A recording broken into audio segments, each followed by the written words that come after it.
Hi guys, nagre-ready na nga pala ako nito ng mga gamit namin dahil pabalik na nga po pala kami ng Maynila. Kaya tara po, samahan niyo muna ako mga lods mag-impake ng mga gamit namin ni baby. Mabuti na nga lang po talaga at nakapaglaba ako bago pa kami umalis and sakto din dahil maaraw so mabilis na tuyo yung mga damit namin ni baby. Habang nagtatanggal nga po ako dyan ng mga nilabahan ko, grabe meron nga pong batang makulit dyan na tumutulong sa akin. Imbis po kasi nagmamadali ako para mabilis akong matapos so ayun yung ginagawa nga ni baby. Napakakulit talaga, ginugulo yung mga tinupi ko. Pero ayun na nga, wala nga tayong magagawa dahil ganun talaga ang buhay nanay. Haha, char. At finally po, after 1 year, natapos na rin po ako sa pag-iimpake. Haha, charot lang. 1 year talaga. Tagal naman matapos. So ito na nga po pala lahat guys, yung mga gamit ko na dadalhin sa Maynila. Grabe guys, no, kung makikita nyo nga po, sobrang dami ko po talagang dalang gamit dito sa summer. Kala mo talaga hindi na babalik na Maynila sa sobrang dami ko ngang mga dala. Dala ko po kasi talaga lahat yan yung mga importanteng gamit ni baby. Kaya ang dami ko po talaga mga dalang gamit. Balak ko po kasi talaga magstay na matagal dito upang maalagaan sana si Papa habang nagpapagaling siya. Pero ang sad nga lang po ng ending dahil kinuha nga siya sa amin ni Papa God.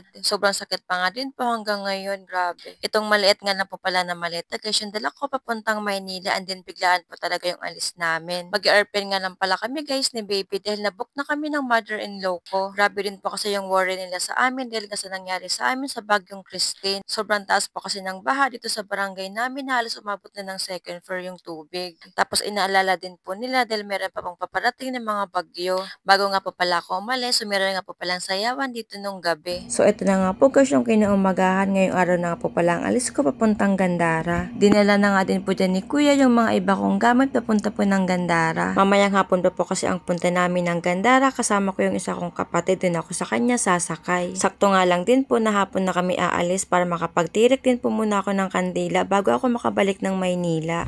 Hi guys, sasamahan nyo kami managkot. Oy, nagpapagwapo man. Managkot ket. Shout out kan kan Eric kay unoy ngayon. Makadianay kami managkot.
Saan?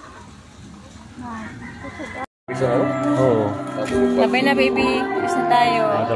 Isa ko din mga kita na. Itsura mo. Bye-bye, iwi na tayo. Babay na. Babay na dali na kaya alis na. Babay na kami. Babay na. Babay na na. Bye. Ano yung bayan? Bye-bye ka na. Bye-bye. Yeah, bye-bye. Bye-bye Lolo. Bye-bye.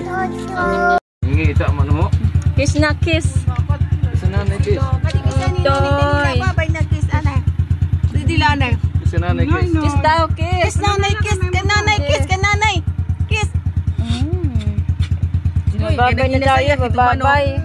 Tabiyo kananay. Ngayon maganda rin. Ambot sa naiya.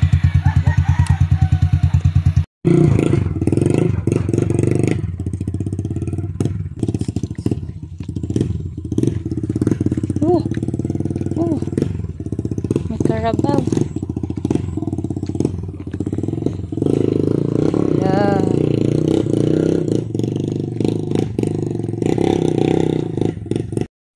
na himutang to. Ni ano dida? Kan ulan nanto ni ano dano? Oh. Okay. Ano di iba?